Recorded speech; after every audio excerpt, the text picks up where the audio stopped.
Hey coaches, and welcome to Module 2. This is your consultation and onboarding module. Let's dive in. All right, before we actually even talk about consultations or onboarding, we're gonna talk a little bit about how do you even get a client. That's obviously really important, and I do wanna mention it now because ideally, we would love for you to acquire a client and take them through the level 1 process. This is just going to help solidify the content that you learn in the course because you get to teach it to someone along the way. It's not required, but highly recommended.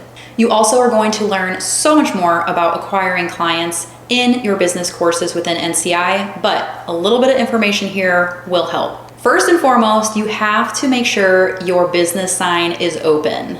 So what do we mean by that? Unfortunately or fortunately, Instagram, Facebook, TikTok, and social media platforms are going to be your best bet for putting that open sign on. It's a place where you can showcase your expertise, your personality, your client transformations, your client testimonials, and really just value pack content for your potential clients. Remember, visibility builds trust. So if people don't know that you're in the space of nutrition coaching or even interested in nutrition and fitness, they are gonna have no idea that they can come to you for help. So starting to create your brand now is a really smart idea. Now, a lot of people ask, what if I don't wanna be present on social media? Unfortunately, that is going to make things a little bit more difficult, but it doesn't mean there aren't other avenues. I will highly suggest to anyone and everyone to make in-person connections. And that means going to local gyms,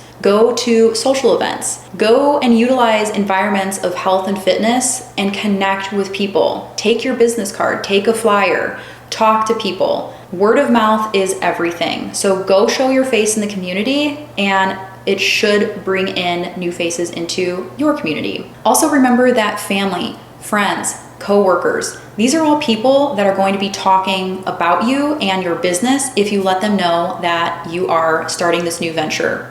Lastly, your clients are walking billboards, walking business cards. So as you start to acquire clients, realize that that word of mouth experience is huge. All right, so talking a little bit about content cadence and also just showing up. Just like we ask our clients to be consistent with their habits on a weekly basis, we also have to be consistent showing up on social media. The biggest mistake that you can probably make is showing up on social media and then completely going ghost. Consistency builds trust. People want to know that you are serious about your business. And so being consistent on your social media is a way to create that visibility. An example of how you could approach this would be maybe Monday, Wednesday, Fridays, you're posting on your social media feed. And then every day you could be posting on your stories or showing little tidbits of your day in the life. You don't have to commit to every single day creating the most intricate content. You don't need the latest PubMed research and you don't need to make it more difficult than it is. Really just show people you and your life and how you can improve their life. All right, so diving into who is your niche, who is your people, who should you be marketing to? This can be a really overwhelming topic for a lot of coaches. Also, don't overthink this. In the beginning, it's just important to start coaching. Coach anyone and everyone, as long as it seems like a relatively good fit and that you align as people, coach them. Get that experience because it really is going to help you just put in the reps and understand how to work with all walks of life. Next up, remember that most times your niche is going to be a reflection of your former self. How did you get to where you were? What really opened the door to your nutrition and fitness journey? If you think back to who you were before, more times than not, that's going to be who you want to speak to because you feel their pain, you know their struggles, and you know how to help them progress from where they are. This makes you really relatable, really credible, and also it's deeply impactful for those people who are like, yes, that's my coach because they get me. Ultimately, what we want to be showing on our social media and to our future clients is that we understand their struggle. So most people are just in this like stuck funk of like, I don't know what to do because I open my phone and through Instagram and TikTok, I see conflicting information.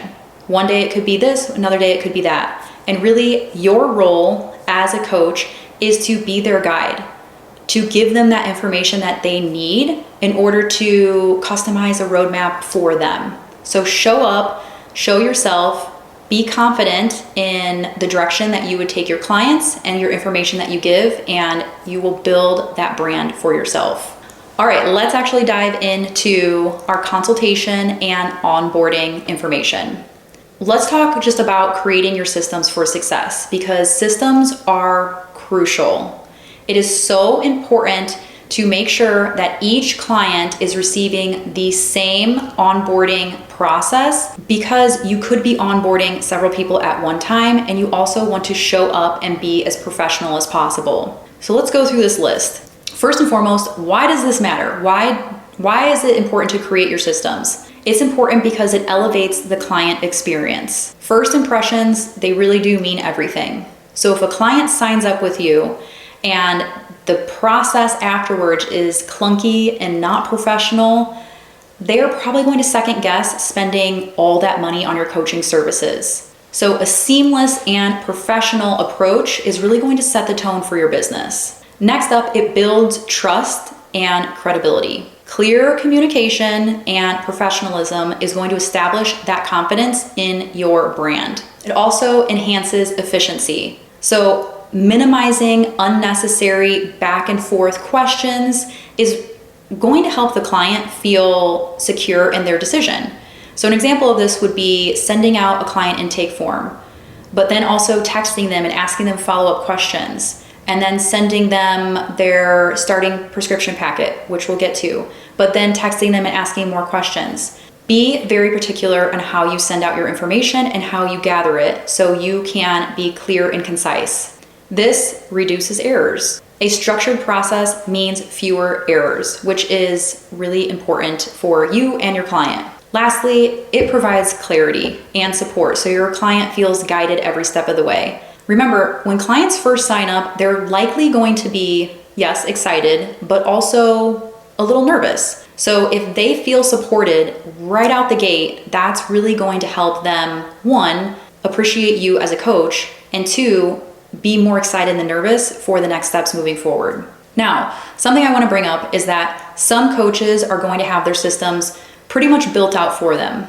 If you have a service such as True Coach, Coach Catalyst, Apotheo, any of those platforms, then most of your systems will be built out for you. But coaches, remember, if you don't want to spend the money on those types of platforms right away, you don't have to. You can do all of this for free on Google Drive, and we have given you the resources to create your documents for an efficient onboarding process. If you need to build out your systems, that is quite all right. I have actually loved using Google Drive and all of the free services on there, and we've provided you all the documents that you need to progress forward. So let's dive into those. We'll start with the consultation process. The consultation process is prior to a client signing up. So let's just say someone DMs you on Instagram and is interested in your coaching services. So you book a call with them to consult them about what they're interested in and how you can help them, right? Now, the consultation process and the intake process sometimes get those words interchanged, but really the consultation is prior to someone paying you for the service. The purpose of this is to gain clarity on their goals and also understand what are their deep motivations. So we want to understand what these clients or what that potential client really wants to achieve and what matters to them, because this also is going to help you understand if you can be the coach to help them. We also want to identify roadblocks at that point in time. So we want to pinpoint some obstacles that could potentially arise. An example of this would be also to understand if a client has anything that would be considered out of scope. So for instance, if a client had or has an eating disorder, it's going to be beneficial for you as the coach to know that up front, so then you know how to address the situation. We of course always suggest referring them to a professional in that field. And that can even mean like, hey, client, I would love to work with you, but knowing that this is the scenario, I'm gonna